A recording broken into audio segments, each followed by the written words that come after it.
야고보서는 성도로서 가져야 될 참된 경건이 무엇인지를 계속 말씀해 주고 있습니다. 4장에서 참된 경건이라는 것은 세속에서 자기 자신을 정결하게 지켜가는 것이라고 말씀하고 있습니다. 이 세속 사회에서 자신을 지키는 삶은 과연 무엇일까요? 야고보사들을 통해서 성도들이 갖는 두 마음에 대해서 이미 말씀한 바 있는데요. 어떤 마음이 두 마음입니까? 하나님과 더불어서 세상을 벗하고자 하는 마음을 말씀하고 있는 것입니다. 그러니까 신앙생활을 안 하는 사람들이 아니고 예배도 드리고 봉사도 하고 헌금도 하고 여러 가지 사역들을 감당해 가지만 그 마음 속에는 세상과 함께하고자 하는 그 마음을 가지고 있다는 것이죠.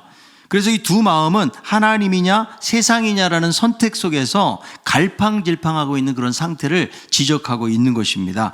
그래서 세상이 벗이 되고자 하는 자는 하나님과 원수가 된다라고 이야기하고 온전히 주님을 따르는 자가 진정한 신앙인이라고 말씀하고 있는 것입니다. 자, 그래서 이 두 마음에 대한 처방이 무엇인가 하면 세상에 어설프게 타협을 하거나 선을 긋는 정도가 아니고 주 앞에서 낮추고 하나님께 복종하는 삶을 말씀하고 있습니다. 그래서 두 마음을 품은 자들은 손과 마음을 깨끗하게 하고 하나님을 가까이 하며 겸손하게 나아갈 때에 하나님께서 더 큰 은혜를 주신다고 말씀하고 있습니다. 하나님께 나아가고 하나님을 가까이 하면 죄악은 멀어지게 되어지는 거예요. 싸우는 정욕도 악한 욕심도 시기와 다툼도 멀어지게 되는 것입니다. 결국 하나님 앞에서 내 자신의 위치를 깨닫고 낮출 때에 참된 경건과 신앙의 삶을 살아갈 수가 있는 것이죠. 자, 그런데 문제는 내가 자꾸 하나님의 자리에서 하나님 행세를 하려고 한다는 것입니다. 하와가 왜 유혹에 빠졌습니까? 절대 먹지 말라고 했던 금단의 열매가 있는 거죠. 이것을 먹으면 누구처럼 된다? 하나님처럼 된다. 이 마귀의 말에 현혹이 된 것입니다. 여러분, 피조물이 어떻게 하나님처럼 될 수가 있을까요?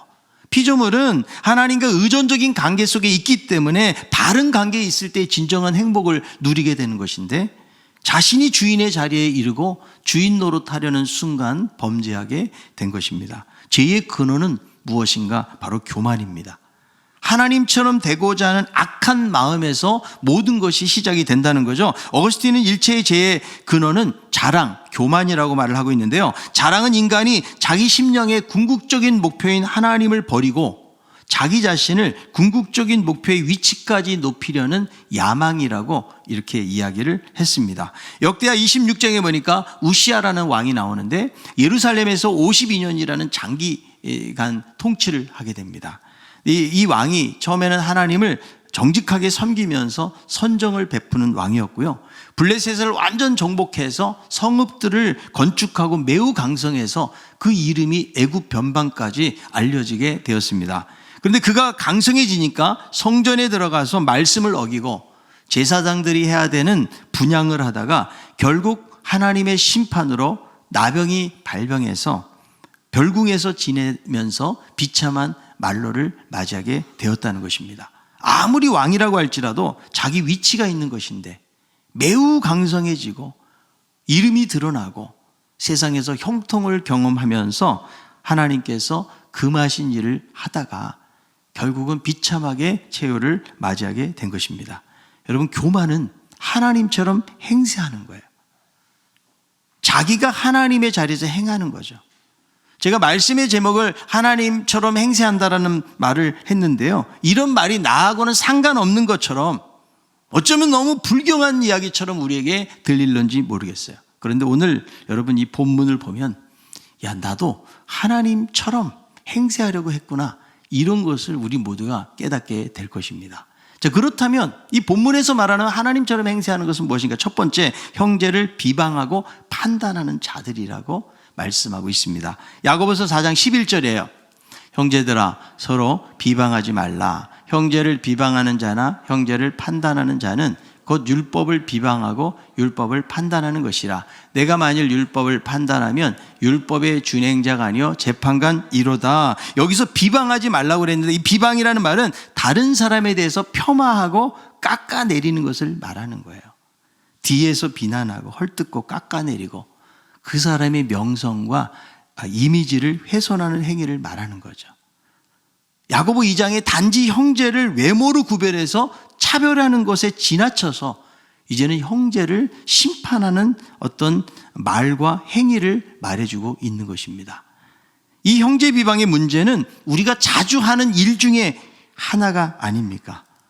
여러분, 누군가를 우리가 비방하고 있다면 분명히 그 사람이 죄를 지었거나 실수를 했거나 어떤 문제가 있는 사람이 분명해요.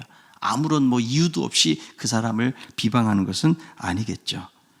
그러면서도 때로는 그 형제가 별로 잘못한 일이 없는데도 공연히 깎아내리고 평판에 먹칠을 하기도 한다는 것입니다. 여러분, 나에게 잘못하지 않았어도 나보다 잘 되면 왠지 모르게 우리 안에 시기심이 생기고 배가 좀 아픈 경우, 여러분에게는 있는지 모르겠는데 아무도 없는 것처럼 그렇게 조용히 있는데 얼굴도 예쁜 것이 일도 잘하고 돈도 잘 쓰고 성품도 좋고 그래서 사람들이 칭찬을 한 몸에 받는 거죠. 똑같이 음식을 먹어도 배가 안 나오면서 몸매를 잘 유지하고 있다. 얼마나 열받는지 몰라요. 그럴 때 왠지 슬슬 배가 아픈 거죠. 그 사람이 은근히 싫은 거예요. 슬쩍슬쩍 그 사람이 실수하기를 바라는 마음이 있고, 그리고 어때요? 눈치채지 않게 베일에 가린 모략적인 언질로 그 사람의 평판에 먹칠을 하고 깎아내리는 일을 하고 있다는 거죠. 여러분, 사람이 없을 때 어떤 사람에 대해서 이야기하면 여러분들은 칭찬을 많이 하십니까? 아니면 비방과 험담하는 말들을 많이 하십니까? 우리가 여러분 믿음의 공동체 안에서도 얼마든지 그럴 수가 있다는 거예요. 기도 제목을 말한다고 하면서 그 사람이 가지고 있는 비밀을 폭로할 수도 있고요. 온갖 유익하지 못한 말들을 가지고 쏟아놓을 수도 있다는 거예요. 지금 여러분 야고보서에서 말씀하고 있는 것은 안 믿는 사람들에게 이야기하는 것이 아니에요. 세속 사회 속에 있는 그 사람들에게 말하고 있는 것이 아니고 믿음의 형제들, 형제라고 일컫는 사람들 안에서 비방하고 판단하는 문제를 다루고 있다는 거죠. 근데 여러분 야고보서에서 이 참된 신앙이 뭐예요? 3장에서 보니까 혀를 제어하는 거라고 그랬는데요. 형제를 비방하고 깎아내리는 것은 혀를 제어하지 못하고 있기 때문에 이미 참된 신앙에서 벗어나 있다는 것이죠. 여기서 여러분이 판단한다는 말은요, 그냥 옳고 그름을 말하는 정도를 하는 것이 아니고 죄의 유무를 재판하는 과정까지도 포함하는 말을 지금 본문에서 사용을 하고 있는 것이죠. 죄인은 죄인을 판단하고 평가할 수가 없다는 거예요. 자, 그래서 11절에 보니까 형제를 판단하는 자는 곧 율법을 비방하고 율법을 판단하는 것과 같다. 여러분, 형제를 깎아내리고 그 사람에 대해서 험담하는 거, 그 사람에게 없는 것을 자꾸 덧붙이는 것은 십계명에 보니까 출애굽기 20장 16절에 내 이웃에 대하여 거짓 증거하지 말라. 그러니까 그 사람의 본연의 모습보다는 자꾸 덧붙여가지고 내 생각을 덧붙여서 그 사람을 훼손시키는 행위를 할 수가 있기 때문에 이것은 이미 십계명 가운데 한 계명에 어긋나는 것이고, 우리가 왕의 법에 대해서 배웠잖아요. 내 이웃을 내 몸처럼 사랑하라는 이 말씀에도 어긋나는 행위를 하고 있는 것입니다. 여러분, 이웃을 비방하고 판단하는 이유가 무엇일까요? 잘 들여다보면 우리 안에 있는 교만과 연관이 있다는 거예요. 자, 시편 101편 5절입니다. 자기 이웃을 은근히 헐뜯는 자를 내가 멸할 것이요 눈이 높고 마음이 교만한 자를 내가 용납하지 아니하리로다. 은근히 헐뜯는 자는요, 그 안에 뭐가 있다는 거예요? 교만이 있다는 거죠. 주 앞에서 자기 자신을 낮추고 겸손한 사람은 다른 사람을 비방하거나 시기하거나 질투하지 않는다는 거죠. 내가 형제를 비판하고 비방하는 자리에 있다는 것은 어느덧 이미 내 마음이 높아져 버려 있는 거죠. 여러분, 하나님 말씀에 자기 자신을 복종하고 낮추는 것이 세속 가운데서 자기를 지키는 것인데, 세속적인 가치로 형제를 비방하고 판단하는 것은 왕의 법에서 어긋나는 행동을 하는 것이고, 이것은 마치 내가 하나님 자리에서 행세하는 것과 다를 바가 없다는 거예요. 그래서 형제를 비방하는 것은 곧 율법을 비방하고 율법을 판단한다는 것은 율법의 준행자 노릇이 아니고, 형제를 비방하는 것은 재판관 노릇을 하는 것이라고 말씀하고 있는 것입니다. 여러분, 하나님이 세상의 주인이시고 모든 것을 다스리시는 분인 줄로 믿습니까? 그런데 여러분, 우리들은 내가 형제들을 깎아내리고 비방하고 판단을 한다. 이것이 재판장의 자리에 있는 것과 전혀 다를 바가 없다라는 거예요. 여러분, 내가 형제를 비방하고 깎아내리면 지금 하나님 행세를 하고 있다는 거죠. 여러분, 잘 생각해 보세요. 우리가 그동안 얼마나 하나님의 자리에서 다른 사람들을 판단하고 비방하고 헐뜯었는지 이걸 알 수가 있는 거죠. 우리가 여러분 분수를 알아야 되는데, 우리는 피조물인데 재판할 자격이 없는데 내가 그 자리에서 다른 사람들을 판단하고 있다는 거예요. 여러분, 왜 우리들은 판단하고 비방하면 안 될까요? 우리 모두는 다 형제이기 때문에요. 하나님 안에서 한 가족이기 때문에. 아멘. 하나님 나라에서 영원히 만날 영원한 가족이라고요. 남이 아니라고요. 자, 옆에 있는 우리가 남이가 해봅시다. 그래서 여러분, 내가 어떤 형제를 헐뜯는다는 것은 무엇을 말하는가 하면 곧 내 얼굴에 침을 뱉는 것과 다를 바가 없다. 정말 내 가족이면 여러분 어디 가서 자꾸 내 가족에 대해서 깎아내리고 비방합니까? 여러분 자녀들에 대해서도 그 자녀가 가지고 있는 결함을 막 다른 데 가서 다 쏟아놓고 이야기하나요? 여러분, 팔이 안으로 굽는다고요. 좋은 말을 해주잖아요. 왜 그래요? 사랑하기 때문에 그래요. 제 아들이 군대에 들어간 지 이제 한 달 됐어요. 다음 주에 수료를 한답니다. 그래서 카페에 보니까 사진이 올라와 있어요. 전 수십 명의 아이들 가운데 제 아들밖에 안 보여요. 걔가 아직 2등병도 안 됐지만 제 눈에는 사관생 포스가 나요. 아마 다른 부모님들도 똑같을 거예요. 야, 이놈 군대 가서 정말 골탕 좀 먹어라, 이렇게 보낼 사람이 어디 있겠어요. 왜? 내 가족이니까. 그래서 그 사람의 허물이 있다면 이거를 덮어주는 것이 가족이죠. 그렇지 않아요? 그래서 여러분, 우리들은 형제이기 때문에 때로는 마음에 안 드는 구석이 있어도 내가 잘 돌보고 섬기고 허물을 덮어주고 사랑하는 마음을 가져야 된다는 거예요. 상처는 인생의 보물지도라는 책에 나오는 이야기예요. 어느 날 교회에서 가족 찬송 경연대회에서 한 집사님이 찬송을 불렀는데 가사가 틀렸어요.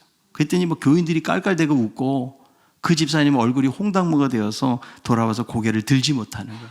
이어서 목사님의 가정이 찬송을 불렀는데, 아니 목사님도 가사를 틀리게 부르자 교인들은 깔깔대고 웃었어요. 그리고 사모님과 자녀들은 왜 틀렸냐고 핀잔을 주는 얼굴로 목사님을 힐끗 쳐다보았다는 거예요. 그런데 그 목사님이 돌아가시고 나서 유품을 정리하던 중에 일기장을 발견했는데 이런 내용이 있었어요. 오늘 가족 찬송 경연대회가 있었다. 김 집사가 찬송을 부르다 틀려서 교인들이 다 웃었는데 김 집사가 너무 무안해 보였다. 분위기가 이상해지는 것 같아 다음 차례로 우리 가족이 찬송을 부를 때 나도 일부러 틀려주었다. 다시 교인들은 깔깔대며 웃었다. 그때 슬쩍 김 집사를 보니 목사님도 가사를 틀릴 수 있구나 라고 생각하고 안도하는 것 같았다. 오늘도 작은 일로 한 영혼에게 위로를 줄 수 있어서 기쁜 하루였다. 이런 글이 있다는 거죠. 얼마나 여러분 다른 사람을 생각해 주는 마음이 있는지를 우리가 알 수 있지 않습니까? 잠언 17장 9절은 이렇게 말씀합니다. 허물을 덮어주는 자는 사랑을 구하는 자요, 그것을 거듭 말하는 자는 친한 것을 이간하는 자니라. 진짜 사랑하는 사람은 허물을 덮는 거예요. 이거를 자꾸 거듭해서 이야기하는 사람은 자꾸 사람 사이를 이간질하는 것과 똑같다라고 말씀해주고 있다는 것이죠. 참된 신앙은 사랑과 긍휼의 마음을 갖는 거예요. 우리가 여러분 누군가를 지금 비방하는 삶을 살고 있다면 이미 내 마음 안에는 세상적인 마음으로 가득 차 있는 거예요. 주 앞에서 높아진 마음이 있는 것이고요, 교만하고 미워하는 마음으로 가득 차 있기 때문에 다른 사람을 비방하는 것이죠. 여러분, 남의 말 좋아하는 거, 말하기 좋아하는 이 습관도 본성처럼 굳어지게 되는 거죠. 그래서 말만 꺼내면 누군가 비판하고 정죄하고 판단하는 그런 말들을 쏟아놓는 것을 볼 수가 있는데요, 여러분 남의 말 하는 것이 아주 짜릿한 감정을 줄 수도 있어요. 잠언 18장 8절에요. 남의 말하기를 좋아하는 자의 말은 별식과 같아서 뱃속 깊은 데로 내려가니라. 아주 딱 먹기 좋은 음식처럼 쑥쑥 내려간다는 거죠. 그런데 여러분, 주님은 비판하지 말아라. 우리가 비판하지 말아야 될 이유가 무엇인가 하면 우리도 동일하게 비판을 받게 될 것이라 예수님이 말씀하시거든요. 마태복음 7장 1절 2절이에요. 비판을 받지 아니하려거든 비판하지 말라.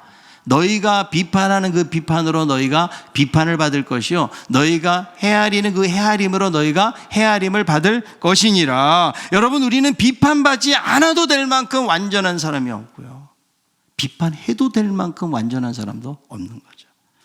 우리의 모든 것을 판단하시는 분은 누구밖에 없다요? 하나님밖에 없어요. 아멘. 자, 야고보서 4장 12절. 입법자와 재판관은 오직 한 분이시니 능히 구원하시기도 하시며 멸하기도 하시느니라. 너는 누구이기에 이웃을 판단하느냐? 우리들은 여러분 법을 행하는 사람이지 판단하고 재판하는 자리에 있는 사람이 아니라는 거죠. 하나님처럼 행세하지 말아라. 판단의 권리는 누구에게 있다? 하나님에게 있다는 거예요. 그런데 너는 누구이기에 이웃을 판단하느냐? 능히 구원하실 분은 누구밖에 없어요? 하나님밖에 없어요. 하나님이 멸하기도 하시고 구원하시기도 하시고, 하나님만이 판단하고 평가하실 수 있는 이유가 뭐예요? 하나님만이 완전하신 분이시기 때문에. 여러분, 우리들은요 다른 사람들 판단하고 평가할 때 사정을 잘 모르고 할 때가 많아요. 내 주관적인 생각이 더 커지다 보니까 사실은 거기에 대해서 편견하고 오해를 갖게 되는 경우가 많이 있다는 거죠. 여러분, 요즘 가장 무서운 게 무엇입니까? 코로나19 바이러스 걸릴까 봐 사실은 다 조심스럽고 무서워하지만 더 무서운 게 뭔지 아십니까? 혐오 바이러스예요. 이 코로나에 한번 걸리잖아요. 그럼 사회적으로 온갖 비방과 비난, 책임이 다 가요. 아니, 그 사람이 뭐 걸리고 싶어서 걸렸겠어요? 우리들도 아무리 조심하려고 해도 우리들도 걸릴 수 있다는 거죠. 인간은 그만큼 실수가 많고 연약한 존재이기 때문에 내가 다른 사람의 비방을 막 쏟아놓잖아요. 근데 우리가 실수하고 잘못했을 때 어때요? 뭔가 이해를 받기를 원하고 용납받기를 원하는 마음, 또 다른 기회가 우리에게 주어지기를 원하는 마음이 우리들에게 있잖아요. 예수님께서 우리를 여러분 심판하러 오신 것이 아니고 구원하러 오셨다고 그랬거든요. 우리같이 연약한 죄인들을 주님이 우리를 받아주기 때문에 우리들도 내 스스로에게는 우리는 너무 관용하면서 다른 사람들에게는 엄격한 잣대를 가지고 있는 경우가 대다수예요, 여러분. 우리가 낮아진 마음을 갖는다면 나에게는 엄한 잣대를 가져야 되고 다른 사람에 대해서는 관용하는 마음을 가져야 돼요. 그래서 주 앞에서 더 낮추고 다른 사람을 비방하고 헐뜯는 것이 아니고, 야, 저 사람이 저렇게 잘못하는 데는 여러 가지 이유가 있었겠지, 나도 아마 저런 자리에 있었다면 그랬을지 몰라. 내 자신을 좀 돌아보면서 그 사람을 오히려 격려하고 세우고 다시 돌아올 때까지 기다려주고 그리스도의 긍휼과 사랑의 마음을 가지고 돌봐주는 거, 이것이 여러분 그리스도인의 삶이라고 말씀하고 있는 것입니다. 우리 모두는 겸손한 마음을 가져야 돼요. 아멘. 겸손한 마음은 나보다 남을 낮게 여기는 거예요. 이런 마음 가지고 형제를 비하하고 내가 더 높은 위치에서 그 사람을 판단하는 것이 아니고 주님의 사랑으로 잘 섬기고 돕고 축복하는 삶을 살아갈 수 있는 우리 성도들이 다 되길 바랍니다. 자, 두 번째로는 미래가 자기 손에 달려있다고 믿는 사람들이에요. 오늘 보면 13절에 나오는데요, 이 사람들이 하나님처럼 행세하는 거라고 말씀하고 있거든요. 자, 야고보 4장 13절입니다. 들으라, 너희 중에 말하기를 오늘이나 내일이나 우리가 어떤 도시에 가서 거기서 1년을 머물며 장사하여 이익을 보리라 하는 자들아. 자, 여기에 보니까 들으라 그랬는데 누구에게 들으라고 말한 것일까요?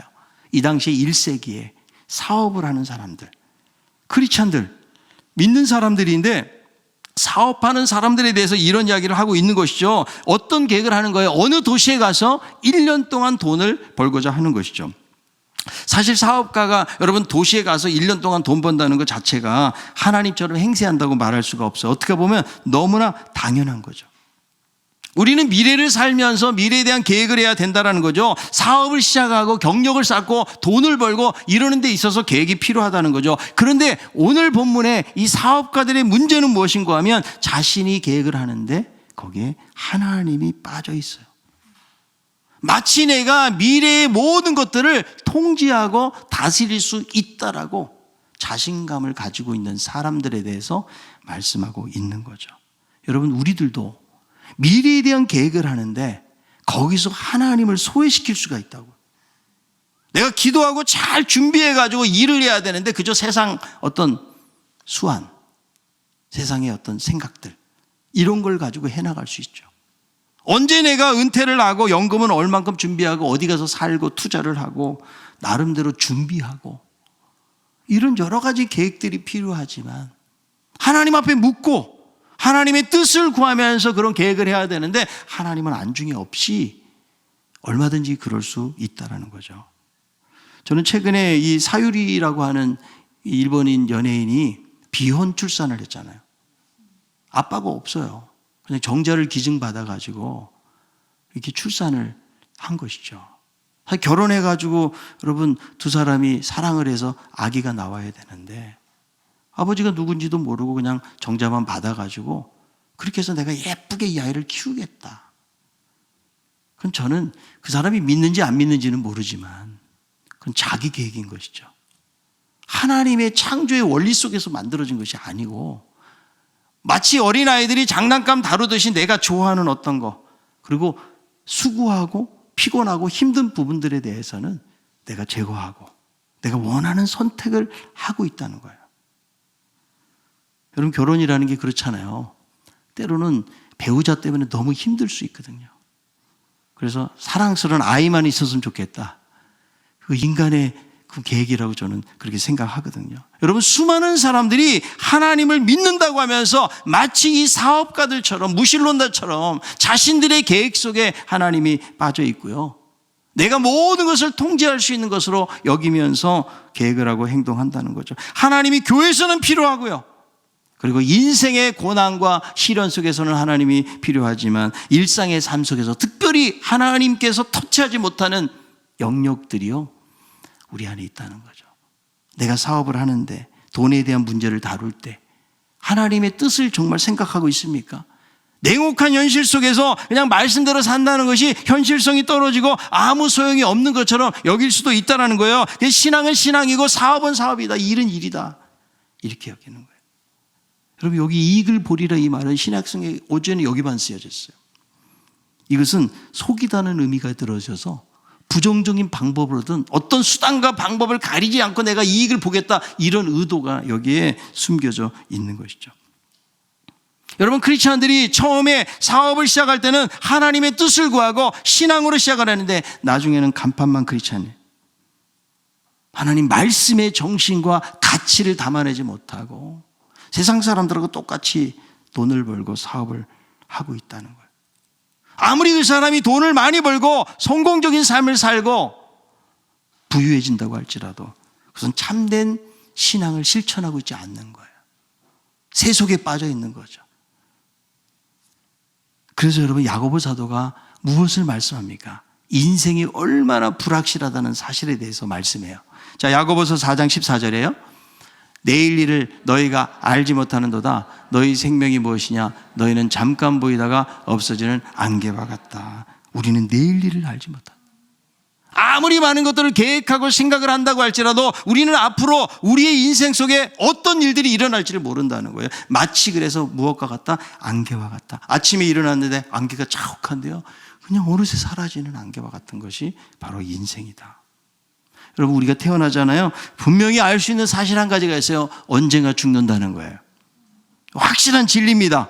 우리는 다 죽게 된다는 거죠. 조금 일찍 가고 늦게 가고의 뿐이라는 거죠. 사고로 죽을지 질병일지 화재 사고일지 심장마비일지 아니면 그냥 늙어서 갈지 아무도 몰라요.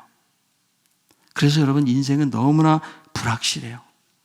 오늘 만나고 돌아가다가 다음 주에 봅시다. 아무도 우리는 보장된 사람은 한 사람도 없다는 거.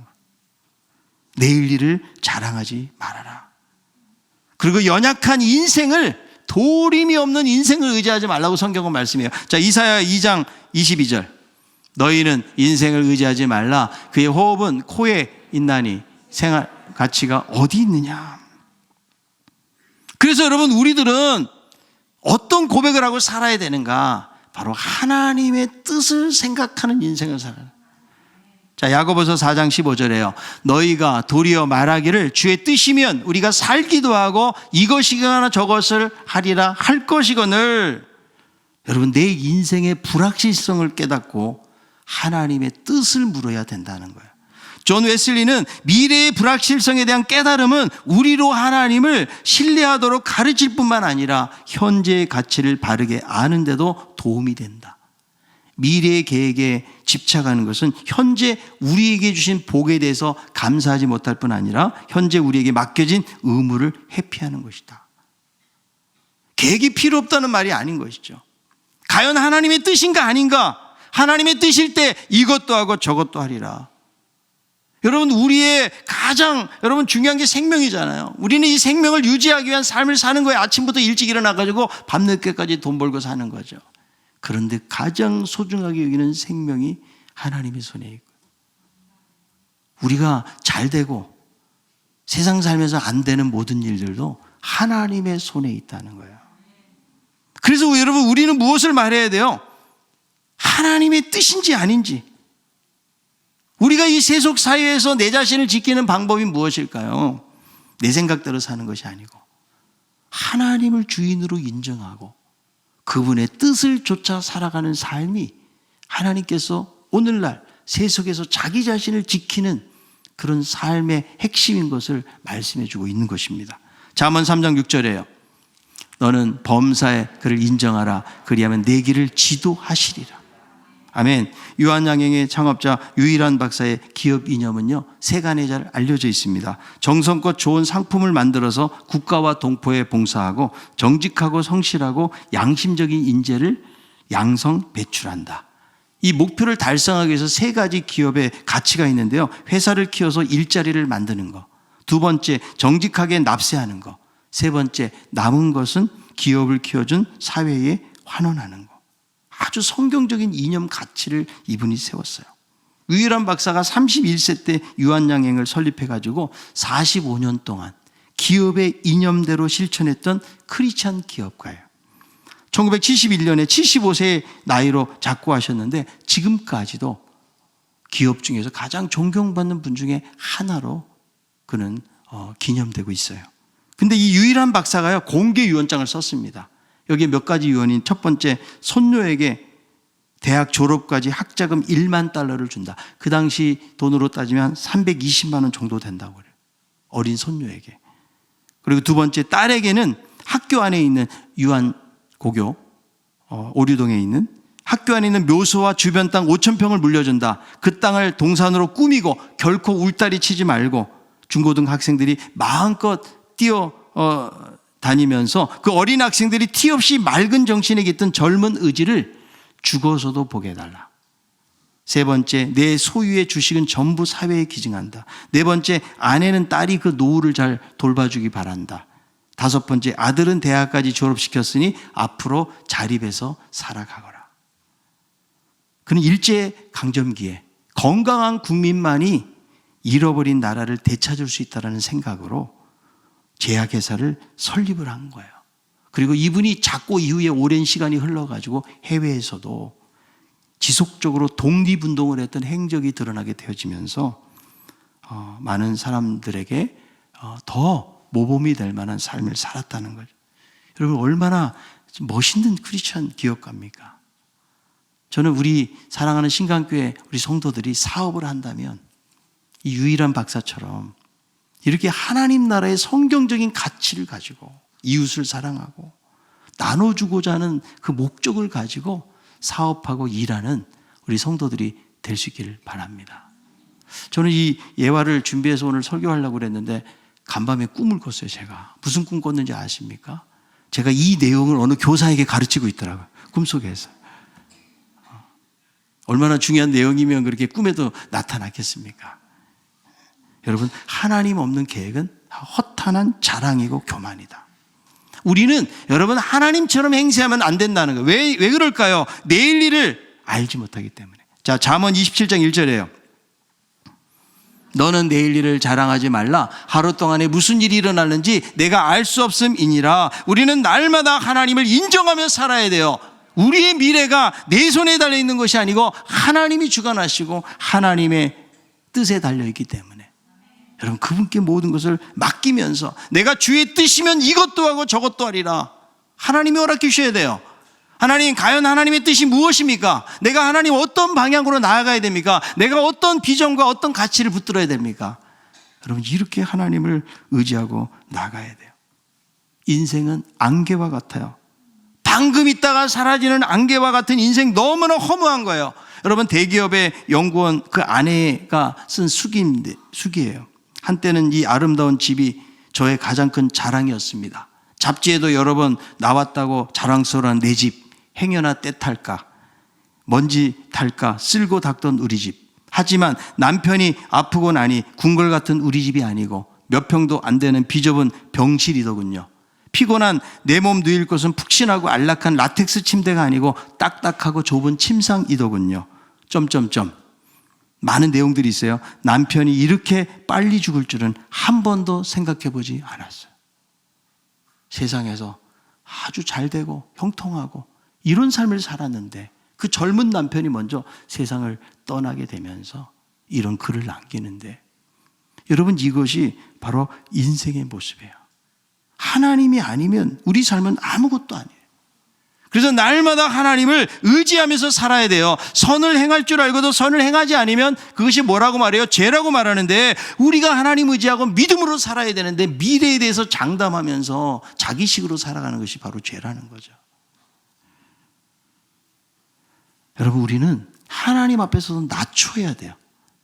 이것이 두 마음을 가지고 있는 성도들에 대한 말씀의 처방책이라고 말할 수가 있는 것입니다.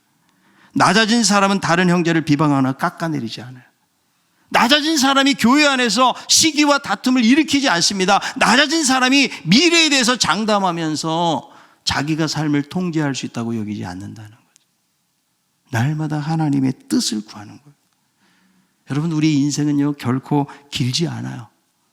뒤돌아보면서 후회할 인생을 살지 말고 날마다 하루하루를 하나님의 뜻을 이루면서 살아가는 우리 성도들이 될 수 있기를 바랍니다. 여러분, 우리는 영원히 살 사람들 아니에요? 그런데 만약 내일 내가 이 세상을 마감할 것으로 생각하고 산다면 우리의 삶은 엄청나게 달라질 것 같아요. 그때도 막 욕심부리고 시기하고 질투하고 남을 비방하고 살겠어요? 저는 오늘 이 말씀을 보면서 여러분, 부부싸움한 부부들은요 화해하시기 바랍니다. 가족관계 속에서, 성도 안에서 서로 용납하기를 먼저 해요. 어쩌면 우리들은 그런 기회들을 놓쳐버릴 수가 있어요. 우리가 장난말로 하는 이야기들 있잖아요. 있을 때 잘하자고. 자, 옆에 있는 분에게 해봅시다. 있을 때 잘합시다.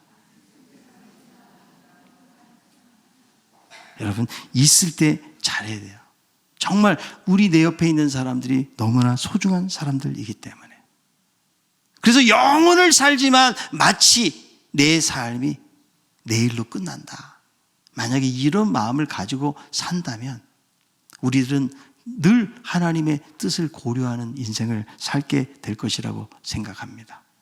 여러분, 하나님처럼 행세하지 마십시오.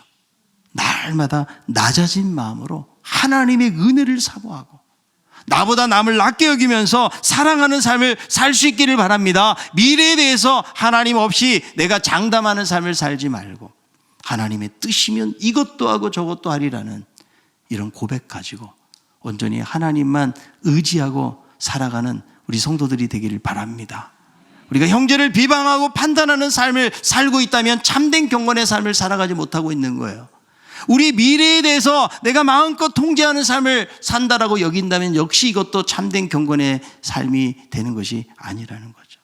더 주님 앞에서 낮추고 나를 향해서 하나님이 무엇을 원하실까? 우리 언젠간 주님의 심판대 앞에 서게 되리라는 그런 마음을 가지고 그렇게 보면 그렇게 욕심부릴 것도 없어요. 하나님의 뜻을 이루면서 다른 사람들을 행복하게 하고 다른 사람을 축복하고 정말 하나님 나라의 풍성함들을 이루어갈 수 있는 우리 모든 성도들이 다 될 수 있기를 바랍니다.